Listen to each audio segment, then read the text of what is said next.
Brew Strong is brought to you by Blickman Engineering, home of the Riptide. Visit them online at blickmanengineering.com.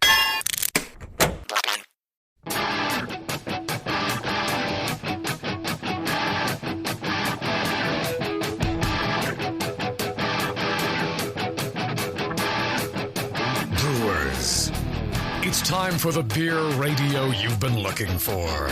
This is the show that dispels myths, tackles the toughest topics, and makes no apologies for geeking out on beer. Hosted by two guys that drink before they think. Jamil Zainasheff and John Palmer. This is Brew Strong. Hey, howdy, hey, my brewing brothers and sisters. Greetings, Cretans. And Travis has got, hey. I was thinking about trying to do like a Mrs. Doubtfire. Hello. Hello. You know? That'd be good. Hello, my children. Hello.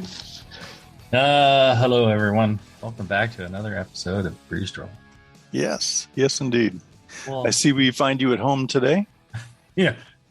I have my interesting background here, you know. Yeah. I always think, I'll do something like John. I'll put some hops, or I'll put like a brewery photo. I've done that in the past, and I'm just like, yeah, whatever. You're welcome to see what my real life is like. That's nice. I've thought of that, but it's a matter of showing everyone the mess, that's behind me all the time, and why distract, Right. Then people look at your giant cones instead. Yeah. I'm known for my cajones. Your giant cones. Mm-hmm. And then Travis has his Bobby Abear holding paint cans. That's my buddy back there. It's quite weird.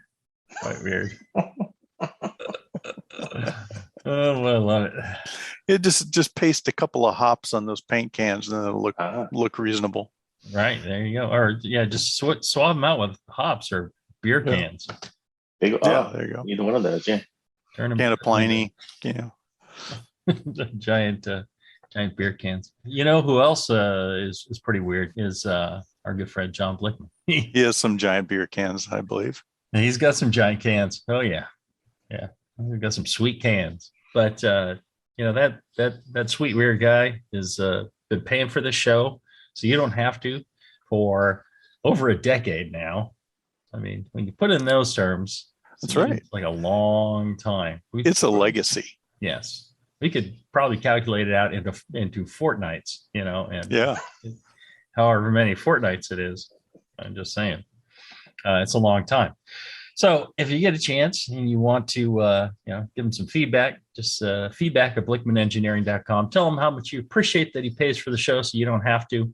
And, check out all the fine gear that they have at blickmanengineering.com. They got everything from the basics, the sturdy, simple, the Anvil series, up to their premium lines with all the bells and whistles, and, inventing new bells and whistles that you never thought could exist before. They're doing that. And then the Pro series as well. So if you're planning on opening a brewery with the 9,000 other breweries in California, in the U.S. and or internationally, check it out. They ship good stuff. They do. They've brewed. They've designed these things to help you brew better. Mm-hmm. Well, Blickman brews beer. Mm-hmm. And he's not somebody that just making shit. He actually brews it. So check them out. Good people, good stuff. Paying for the show so you don't have to. Today, we were going to, again, tackle more of your questions. If you're listening live, feel free to put your questions in the chat there. Mr. Palmer will be monitoring those. Yes, we all must be vote. But John will do that.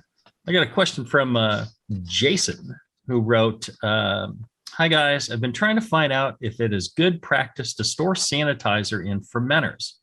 I wasn't sure if there were long-term implications, especially with plastic. Thanks, Jason. John, you ever store long-term sanitizer?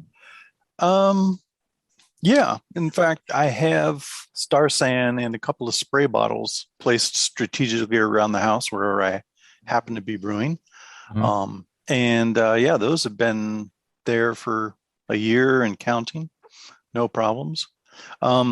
You don't want to store other sanitizers in stainless steel. The probability of corrosion is just too high, especially if you're using iodophore or chlorine dioxide or some of these other things that are much more aggressive. StarSan, it's phosphoric acid based, I guess you'd say, with some other little bits and pieces of ingredients. But phosphoric acid and stainless, pretty benign, pretty good couple. But when you get into the halogens like iodine and chlorine, then you have some severe corrosion risk with time. Right. Yeah, I used to, as a home brewer, I would make up my StarSan, and I would in a spray bottle, and then I just store it in the fridge. Yeah, slow down the decomposition. And if you mix it up with distilled water to stay active for a lot longer. Yeah, iodophore, I always use that, and you keep it for a day or two. Same thing in the fridge in a spray bottle works well. Yeah.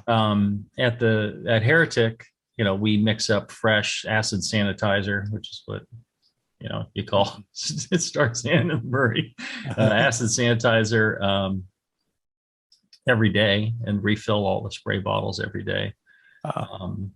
And then I think part of the problem with plastic, like let's say storing it in a plastic bucket, especially iodophore, is it will stain that and it'll work its way into the plastic, and also the plastic tends to breathe, and so a lot of those compounds in the sanitizer are going to disperse and vaporize, less effective over time. Mm-hmm. But I think generally you can, but I wouldn't store it long term. I'm not sure. But interesting question, Jason. Yeah. Ryan writes, I have brewed a couple of IPAs that were dry hopped. In both batches, I use pellet hops to dry hop with. I'm struggling with the hop matter this leaves in the beer. In my most recent 2.5 gallon batch, I cold crashed at about 35 degrees for 24 hours before transferring to a keg. This worked a bit as most of the hop matter settled at the bottom of the carboy. However, I must have pulled more than I thought into the keg as the dip tube and or the poppet ball lock is getting clogged. My questions are this. One, is it better to use whole hops as opposed to pellet hops when dry hopping to avoid this problem? Can you get the same character from whole hops? Two, if pellet hops are better, do you have any suggestions to avoid this issue? Thanks in advance for your time. Travis, you make a lot of hoppy beers. You do a lot of dry hopping. What's your solution? You use pellets or you use whole hops? I use the pellets and I use the hop screens, and I'm happy with the results I get. I just like Ryan, I can't throw pellets in my fermenter; it'll end up in my keg. Mm-hmm. The tube's plugged up, and I'm pulling it out, putting it back in, and hoping I don't infect my beer. Mm-hmm. I know a lot of people don't want to use the hop screens. They don't think they get the contact right. It's probably true. You get better contact if you throw it straight in. Mm-hmm. But I mean, in the 10 inch, I put like 2 ounces, 3 ounces of hops in there, 4 at the most. So it leaves it some room to, if it's packed up in there, sure, it's not going to do much good. But I suffer for probably I could get better expression on the hops, but I try to select hops to give good enough expression in the tube. Right. Yeah, I think you can overcome the limitations of using some sort of screen or they also have bags, that you can use just by upping the quantity. I think, should be all right. My whole thing about whole hops is whole hops are good, and especially when, early in the season, early after picking. I think one of the things that happens is, the hops get processed into the pellets, and, the pellets kind of get that, shiny coating on them. And, everything's all processed up. So I prefer pellets for my dry hopping. But, one of the things we do at the brewery is to centrifuge the beer. So we'll let everything settle. And then either we'll be very careful in drawing off the liquid so we don't get the hops, and we'll leave a lot of liquid behind, or we'll centrifuge it, so essentially spin the beer to accelerate gravity and drop the hops out that way. Really, we need a homebrew size centrifuge. What's Blickman working on? Can he throw out a centrifuge? I've suggested that to him in the past. Yeah, what did he say? He just kind of nodded and went back to his beer. Yeah. We'll see if I ask. I think then things will happen. Yeah, there you go. Yeah, carry more weight. Yeah, or maybe you won't just roll over and go back to sleep on you. I would bet there are homebrewers out there that would pay for that. I am not one of them, but there are some people out there with major equipment, right? Homebrewing, right? Mm-hmm. Yeah, and they would buy this. Right. I think the trick is in not oxidizing the beer if you're going to centrifuge. Yeah. Getting get a centrifuge that, but I would think you could just put like 2 glass carboys in a like a paint spinner, the old fashioned paint spinner thingy, and then just crank it, and you've got you've got hundreds of pounds of liquid and glass flying around, and you could accelerate gravity that way. Bluetooth of the room, so you're not in the room with it just in case. Yeah. Right.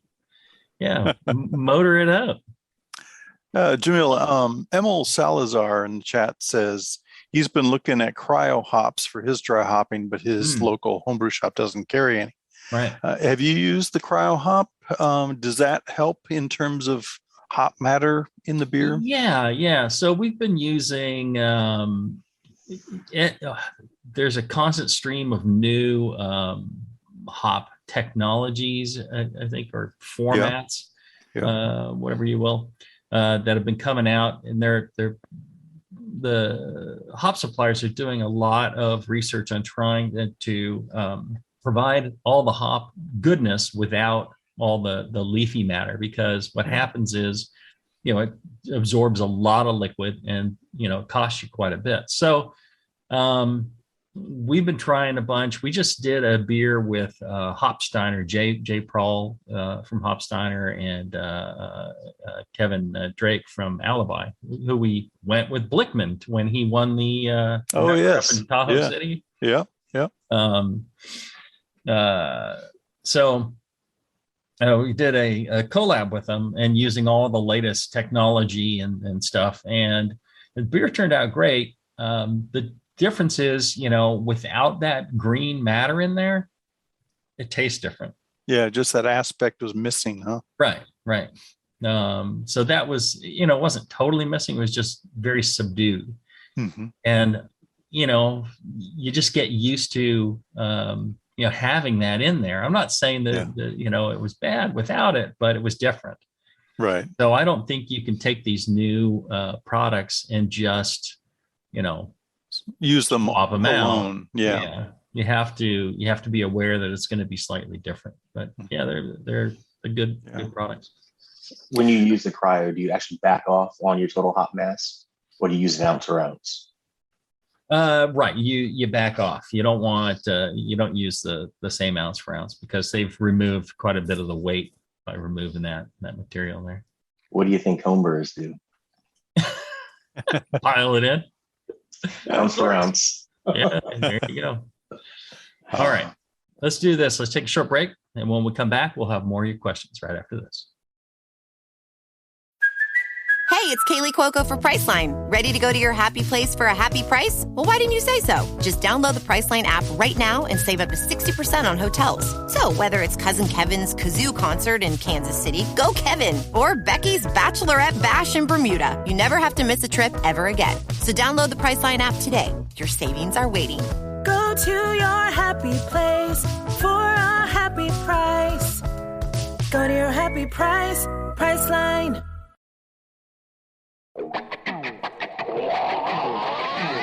Back to the beer guys that make other beer guys look like wine guys. Brew strong. All right, we're back. We're answering your questions. When you have questions that you want us to answer, you can send them in to brewstrong@thebrewingnetwork.com.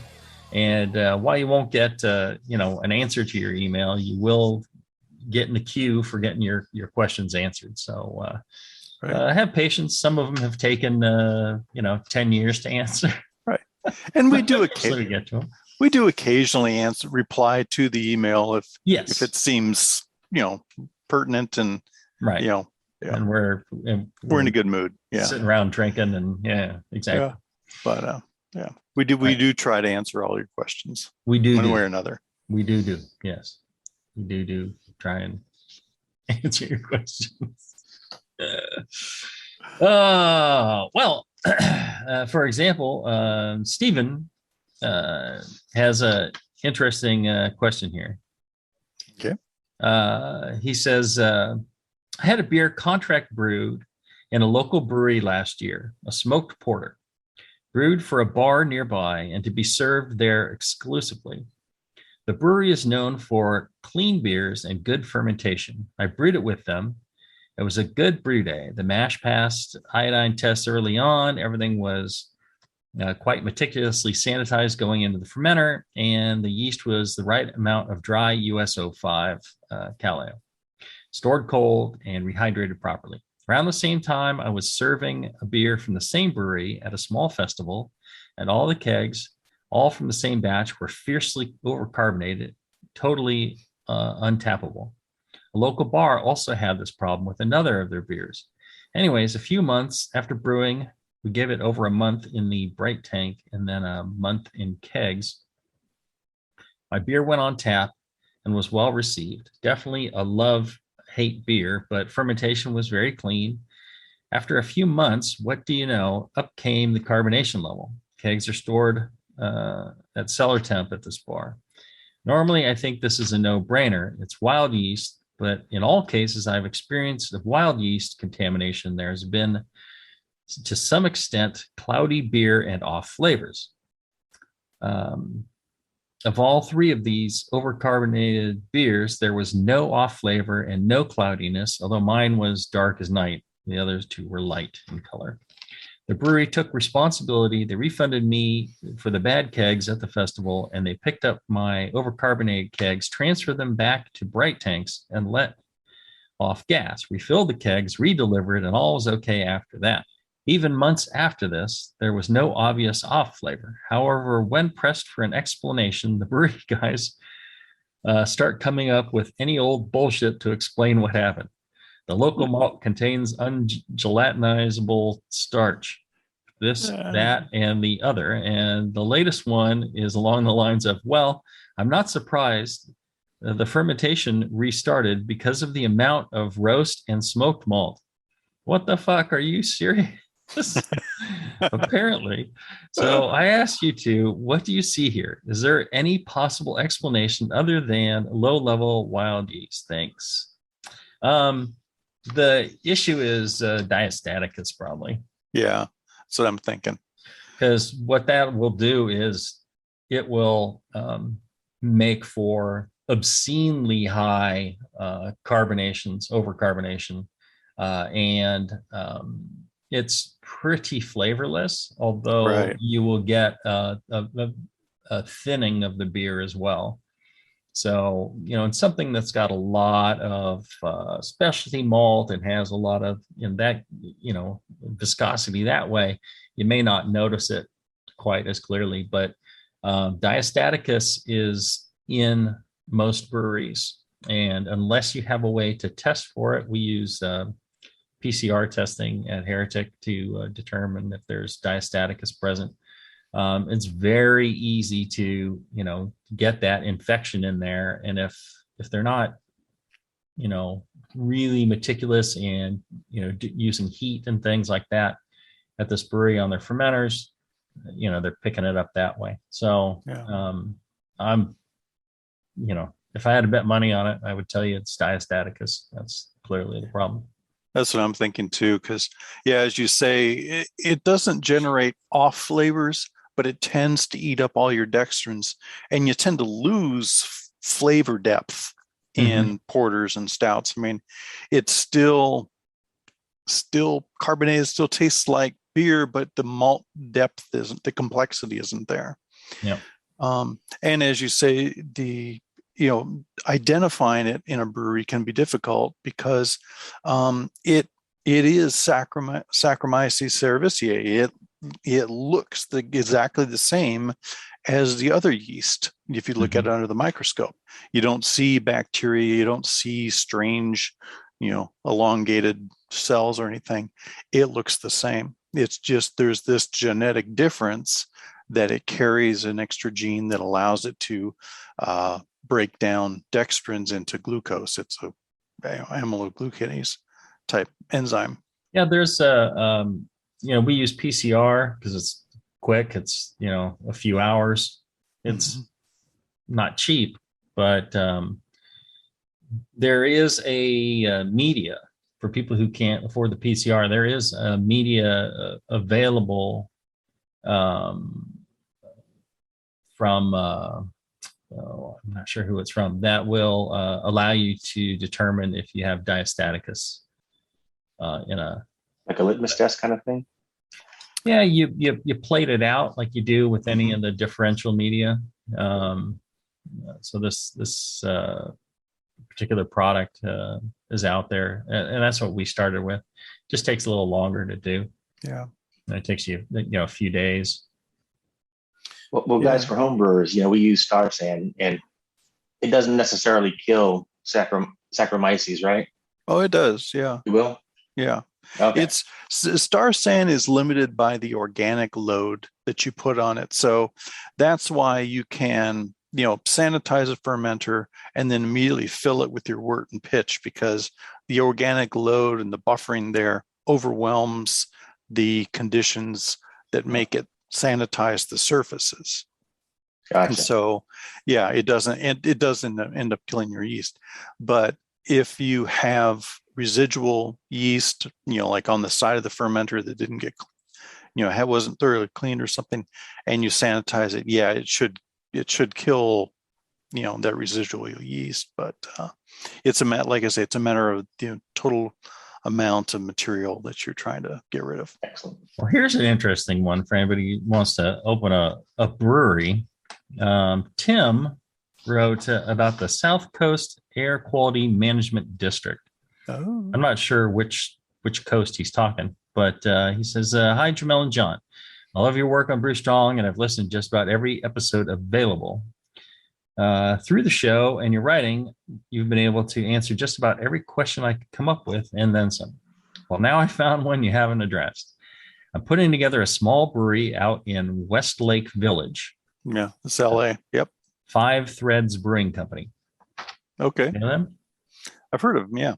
This is 6.5 years ago. Oh, okay. Yeah, I've heard. Jumped right on this question. Yeah. And the Calabasas Building and Safety Office has asked me to get clearance from the South Coast Air Quality Management District. I've submitted my application, but even with their small business discount, their fees seem very excessive. I was wondering if through all your conversations with the local breweries around here, if you've heard any advice on how to deal with this agency. They want me to pay an application fee and an annual fee for each fermenter I install in the brewery. Even with the 50% discount for small businesses, each application fee is over $1,800. And due to their backlog, they require another $900 expedite fee to look at the application in a period of weeks instead of months. I know you both have a busy schedule of late, but I would appreciate any advice you could provide. Yours in Brewing, Tim, founder brewer, 5 Threads Brewing Company. That is an issue that I have not addressed, but I know someone who has, and that would be Michelle at the LA Brewers Guild. There you go. The LA Brewers Guild, it's this area. All the craft brewers belong to it. I'm sure that issue has been discussed there, and check them out online. I think it's labrewersguild.org. Well, it's really weird because usually the air quality folks, they're worried about like gas-fired burners, boilers, anything that is solvents, combustion and exhaust, solvents, chemicals. I mean, the only thing that's coming out of the fermenter is CO2. Yeah.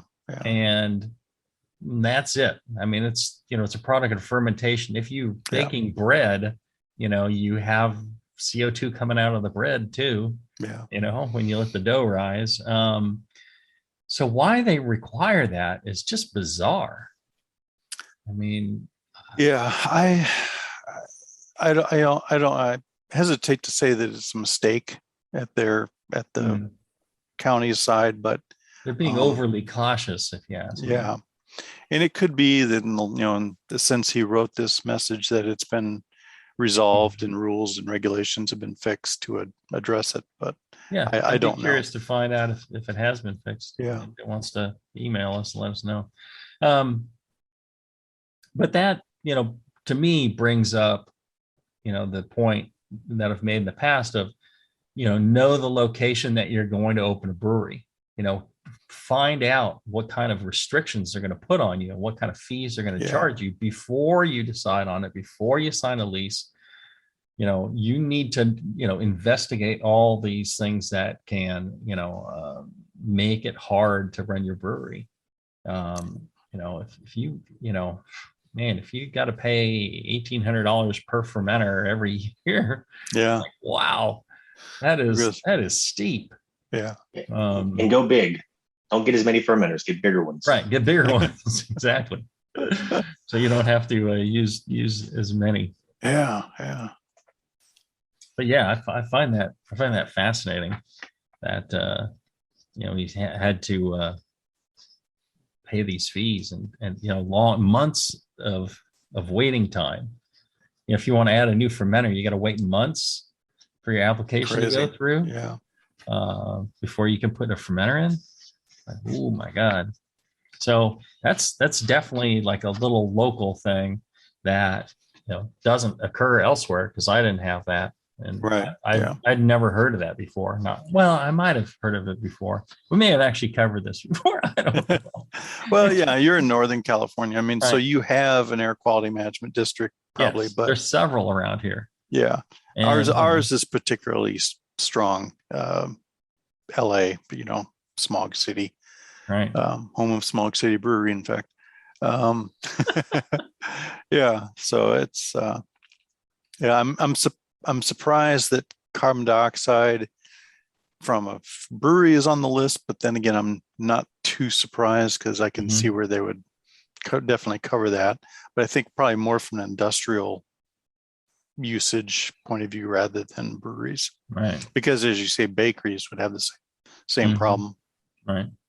Have you heard of anything like this in Texas, Travis? I have not, not at all. I mean, in my other line of work, etc., it just seems egregious. It's and with no respect to the size of your vessel. Right. I was thinking of bakery, you'd have one massive oven, just to keep the cost down, whatever it is. It's interesting. Yeah. Right. Yeah. Texas is probably more concerned with cow farts, I imagine.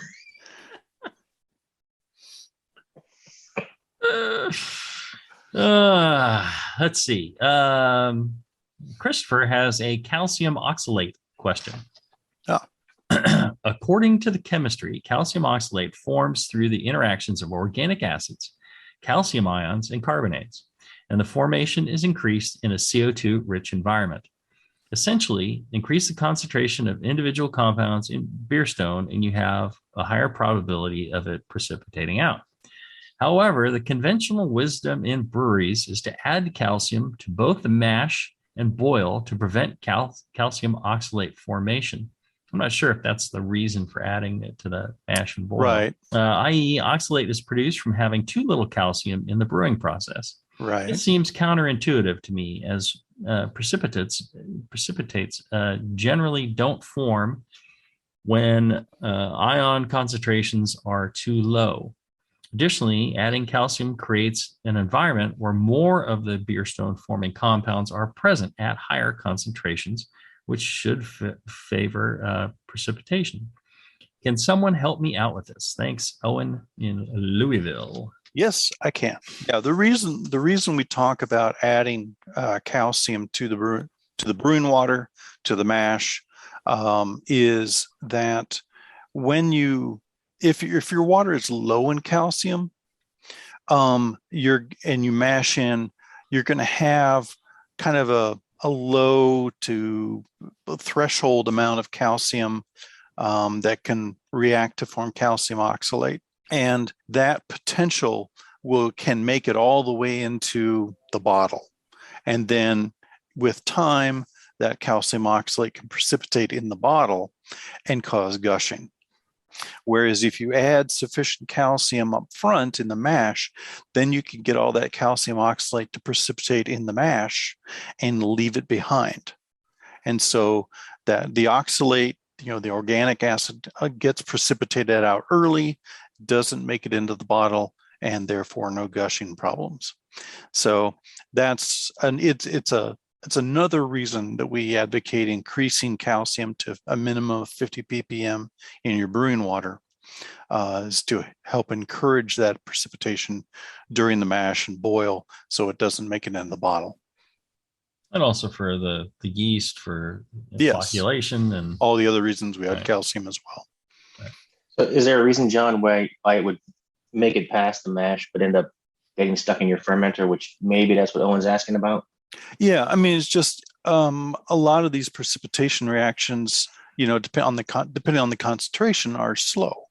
So you have just enough to precipitate with time, and it slowly builds up into a crystal, and that crystal, in the case of the bottles, can cause nucleation of the carbon dioxide, but in the fermenter, in the fermenter or the kettle, it would just precipitate as beer stone and be annoying. Whereas if you can get it to precipitate earlier in the mash and be carried away in the spent grain, that's a lot less beer stone in the kettle and fermenter. Yeah, we get a stone formation in our hot liquor tank. And, once it starts, it's easier for more to build on it than, the initial, formation. So once you get beer stone starting, it just piles on, rather quickly. And it's a huge thing to get it cleaned out. So once or twice a year, we shut everything down, drain that thing out, and then they put on special suits and bring out the really strong acids and clean that thing. Our chem company helps us with that. It's a job. Quite a deal. All right, let's take a short break. When we come back, we'll have more of your questions right after this.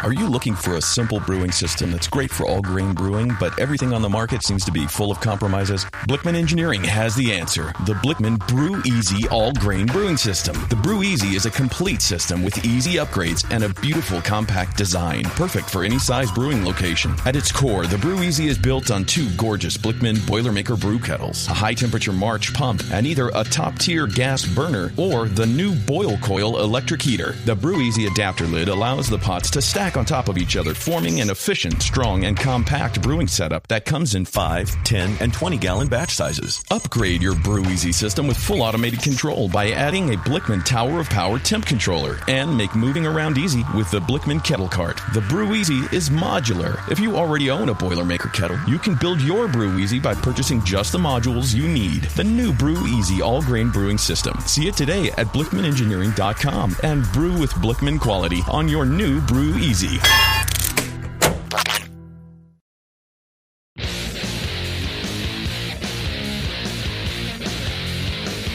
Back to the two guys that know how to turn beer into beer. This is Brew Strong. All right, we're back. Travis, you take this one. Let's see here. Justin is asking about hop packs.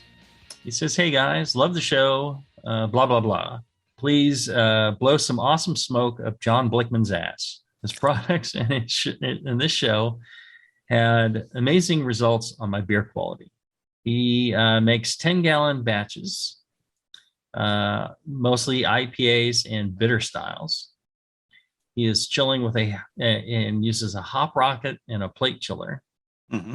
Lives in Canada where the groundwater is very cold and he can chill a 10-gallon batch pretty quick.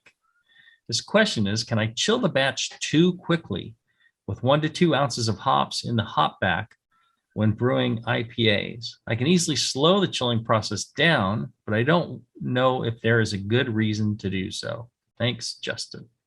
I'm not sure I understand the question.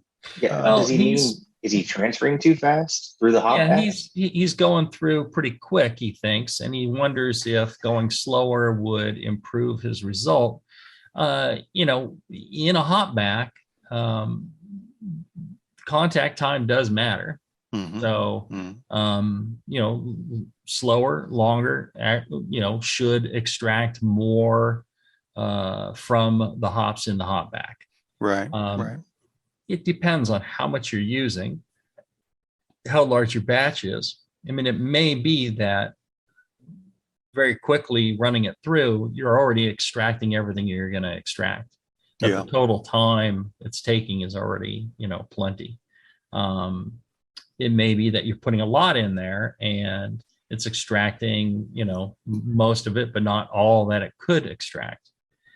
Let flavor be your guide on this. And if you, I would say, experiment with, doing a slower transfer time and see how that works. Maybe that works better for you, maybe not. See what your flavor difference is. Yeah, there's really no issue with chilling too much is one aspect of the question. So I don't think you have to worry. Quick. Chilling too quickly. Yeah, there's no issue there.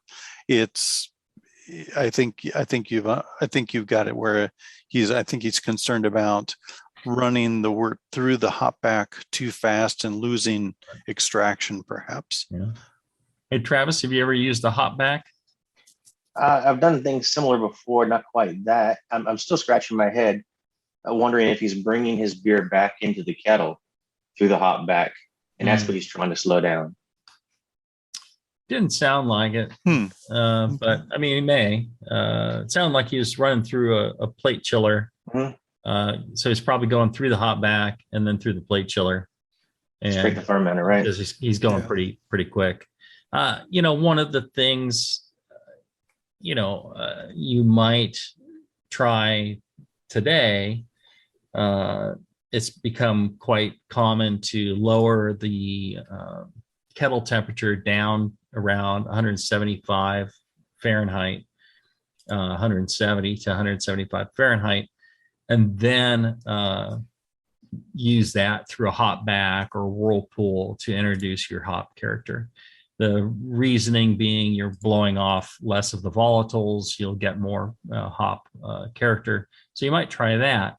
One of the things you could do is, recirculate, through your plate chiller back into the kettle until everything gets down to about 170 to 175 Fahrenheit, and then transfer through your hop back. That might be another thing to try. Who knows? Yeah. Yeah. James asks in the chat, he says hop back versus whirlpool advantages, one or the other. I think it all it's all depending on how you are able to clear the trub and from plugging your plate chiller. Right. The Whirlpool is quite handy with that, but a hop back can be as well.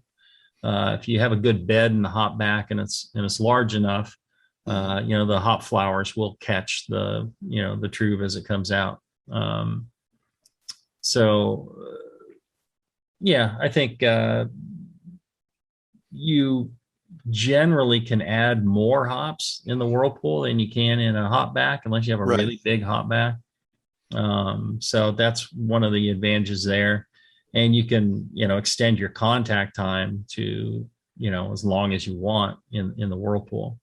I think a Whirlpool would be considered a little bit better for flavor extraction than a hop back, given the volume considerations, the amount of hops you could add. Right. Potentially. I've used a hop rocket several times in the past, and when I'm using pellets with it, then I put them in a bag, in there to kind of flatten out and prevent the fines from going into the chiller. I'm sure, if you,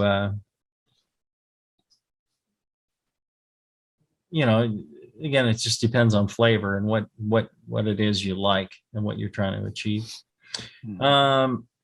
Let's see here. Steve has a Q&A about yeast. No introductions needed, right to the question. There you go. I've been reading about people overbuilding their yeast starters so they can save some of the yeast on brew day. This way, you don't have to harvest the yeast and washing after fermentation. I've done this a few times, and to me, it seems like a good way of reusing yeast without having to go through the hassle of washing the yeast. This saves a step on the day I package my beer because I am lazy. What are your thoughts on saving yeast from your yeast starters? Steve in Wisconsin. Travis, haven't you done something similar where you're making a starter and you'll set some aside and make another starter with it later? My buddy James does that, but I don't. I do the repitch. I do the rinse and repitch. Right. And I don't know why. Well, maybe it's because a certain calculator considers all my yeast dead in about 4 weeks, and I don't just hold on to some yeast and reprop it up. It's also, I'm not convinced of when I reprop from something that's been sitting for 4 weeks, how many steps do I have to take to get my yeast pitch? Right. So I do the repitch without going too far down that rabbit hole. Well, and one of the issues with it is it depends a lot on how you're making your starters and the condition of the starters and what you've achieved with your starter. You can end up causing petite mutants and various things to happen and change the the flocculation characteristics or the attenuation characteristics, or you can deplete the yeast and make them weaker. There's just a lot of little things that could possibly happen, but in general I think it's fine. Rinsing yeast, not acid washing, but just rinsing yeast is not that difficult. It's some boiled water that's cooled down. You pour it in with the yeast, shake it up, and then decant off the good stuff and leave behind the crap. So it's pretty simple. The amount that you can harvest out of a fermenter is huge. You can pitch another 5 batches of beer with it. Whereas growing it up as a starter, there's a lot of work in that too. But I guess if you're making a starter, you make a huge starter, you could use like half of it for a batch, and then you still have essentially a whole nother pitch. You could hold it for a few days, and then until you have time to brew another beer, and then use it that way. That sounds pretty good to me. If you're going to hold it for weeks, then I would redo the starter and get it going again. At least add some fresh work to it the day of, and try and get it kicked off before you used it. But I think handled right, I definitely think you can do that. I don't see a problem with it. There's all sorts of reasons why it wouldn't work, but Now, those are all things you can change or you can control. It's not like it's fundamentally flawed or anything. It just needs appropriate handling, right? Right. Got a good question from the chat. Oh yeah. James is asking about coco nibs, and Greg is. I got the name wrong. And I know that you've brewed with coco nibs, and when I was working on the how to brew this revision, it was my understanding from talking to brewers and reading articles that cocoa powder was actually easier to work with and gave better results than cocoa nibs because it's been the powder has been defatted, whereas the cocoa nibs have the fat. And I was talking with another brewer just last week where he managed to clog his piping because all the cocoa nibs were floating in the fermenter, and he had to take it apart and clean it and then get them back in. What's your experience with cocoa nibs? Yeah, for 20 years I've been saying powder is better than nibs, and people didn't believe me. And even at my own brewery, nobody believed me. And so we did a blind taste testing. Same beer, we flavored one with nibs, flavored one with cocoa powder, and they all picked the cocoa powder. They said it had much better chocolate flavor. The cocoa flavor was very present and fresh and real. And the nibs one was no good. And they believed, every last one of them, that the powder was nibs and the nibs was powder. And once I told them, they're like, wow, okay, yeah, cocoa powder, you're right. Like you're saying, there can be problems with the nibs floating or clogging pipe work. In a similar vein, there's problems with cocoa powder in that it's very dusty and it takes a long time to settle and you have to wait a long time, but it's worth it. The good thing about cocoa powder is you don't get that tannic bite that you get from nibs. So nibs, besides the fat that they have, they also have a woody portion. It's got bits of, I guess the husk that are part of it. And, cocoa powder is made from nibs. It's a step, the nibs are just a step in the process where they take that and they process it further to remove the non-chocolatey bits. And like you're saying, some of the fatty stuff and the woody stuff. So they're just getting rid of that junk that they don't want to use in, chocolate.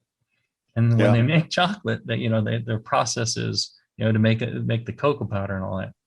So it's a purer form of the same thing, and more of the flavor that you really want. So I prefer the powder for sure. Again, the dealing with powder, it can be a bit of a pain because it's so fine.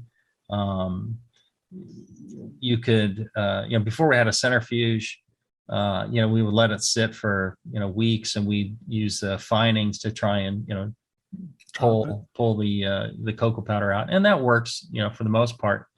But, you take one of those beers, you let it sit, cold on a shelf for a year, you'll find a dusting of cocoa powder in the bottom, but with a centrifuge, you can really take it out without filtering the beer.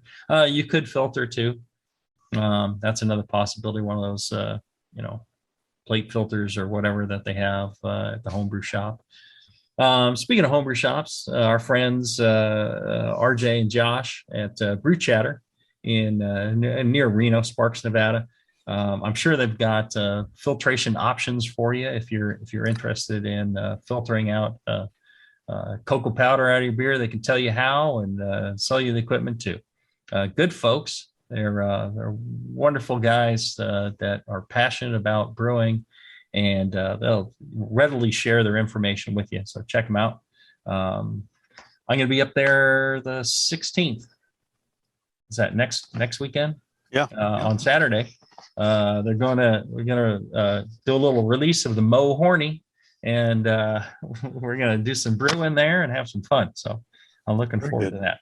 Let's see, one more break, and then we'll finish up with a few questions right after this.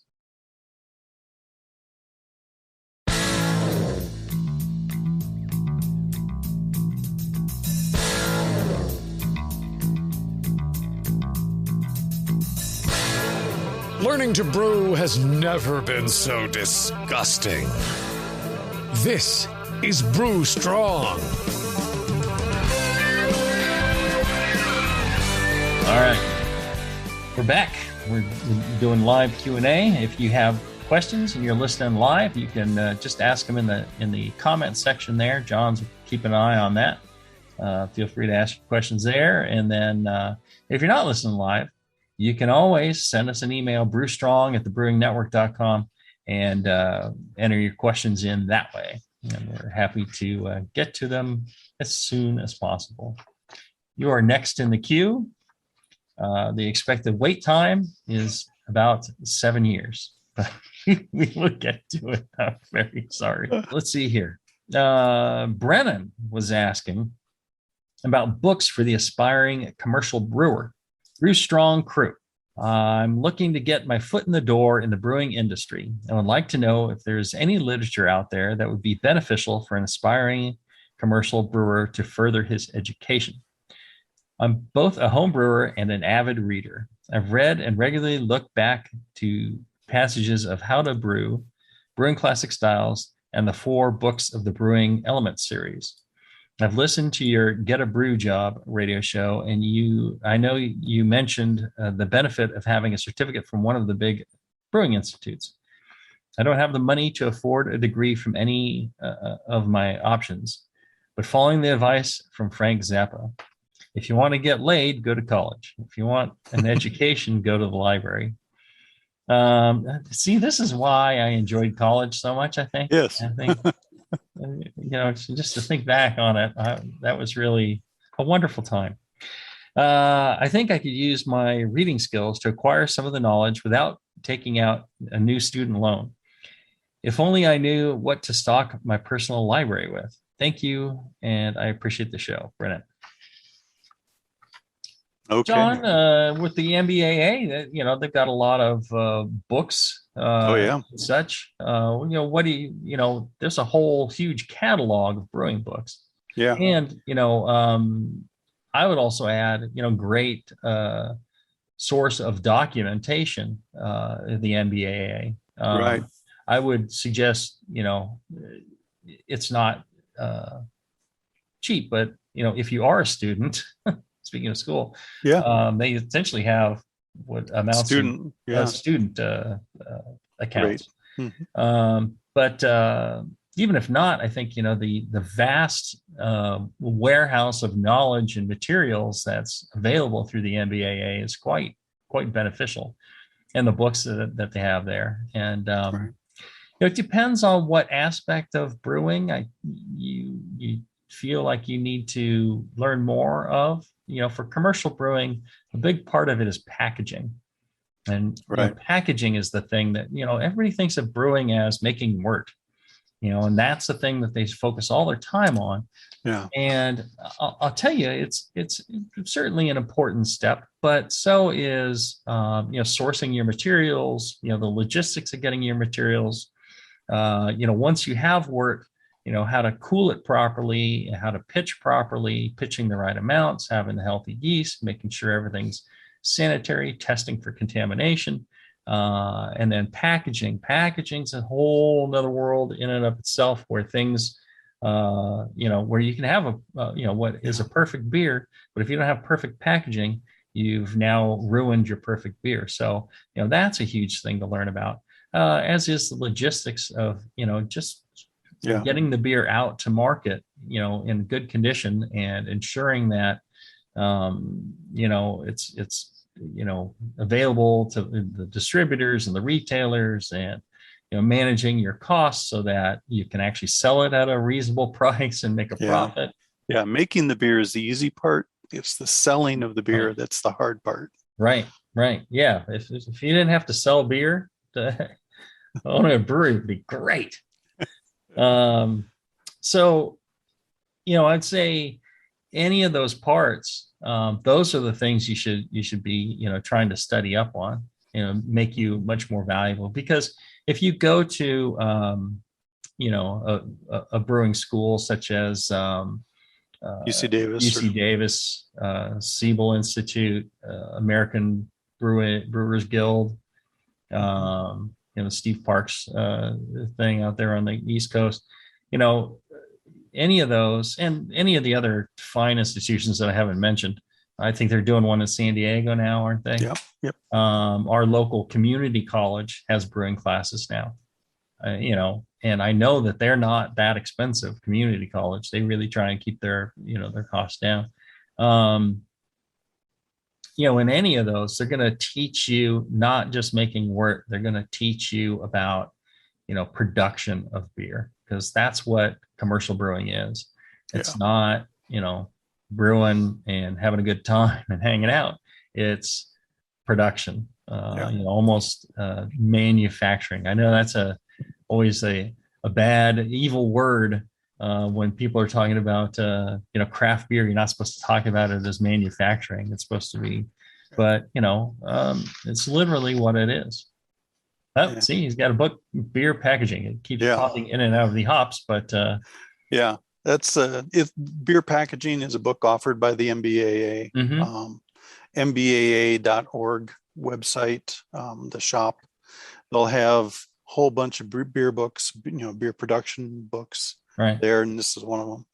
Well, and don't they have a like a recommended set of reading? Well, not so much a recommended set, but I mean, they have like collections, yes. Yeah. And the Master Brewers Association is the professional organization for for brewers.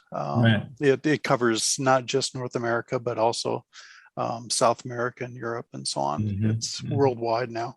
But yeah, the archives, as you were saying earlier, if you get a student rate or a student membership, you have complete access to the journal archives, and those go back 100 years. Topics such as packaging, there's blogs on the MBA website, community blogs, district meetings, and so on. There's a lot of ways a lot of ways to pick up information, regarding commercial brewing production. Yeah, there's great stuff there. Travis, you do a lot of reading and studying. Do you have any favorite books that he hasn't mentioned? Not particularly, but I almost notice a disconnect between what you're saying and what he's asking, and that he's going for a certificate or a degree. You mentioned community college. Take a course. You don't have to take the whole school. You don't have to spend 5 years to get there. Right. Just brush up a little bit, especially on the topics you just listed. Right. Pick one, take a course on that. Yeah. That's good. Right. Good point. Yeah, it can be expensive to do the full on classes. I understand, people can't, not everybody can afford that sort of thing. But and the books are kind of like textbook costs too. I mean, $200 for Kunza. A lot of them aren't cheap. So community college, the archives and your journal archives are probably the cheapest way to get deeper information. Well, in a lot of these books you can find used. There's several used book sites, and a lot of them will post, if you just search for the title of a book, there's options to get it for a fraction of the original cost, and eBay does it as well. So there's good options to pick up the books a little bit cheaper than usual, and nothing wrong with buying a used book, unless it's how to brew. Pay full price. Well, most of those are unused. I've seen them brand new. That's true. In the bargain bin, I think. Yeah. I buy my new edition. I put it on the shelf, and I get the Kindle book, and I read the Kindle. See, there you go. All right. Well, that was an interesting question. Interesting set of questions. You guys are doing a great job of submitting questions to us. Again, Bruce Strong at thebrewingnetwork.com, or listen, watch live, and you can ask your questions that way. If you are watching live, stay tuned. We're going to take a very quick break, and we'll continue on. We won't even shut down the feed. We'll just keep rolling. But this will be the end of this episode, and if you're listening on the podcast, it'll be in another 2 weeks. We'll drop the other one. So until then, everybody, make sure you support our sponsors, BlickmanEngineering.com and Brew Chatter. Until then, everybody, brew strong. Brew strong, everyone.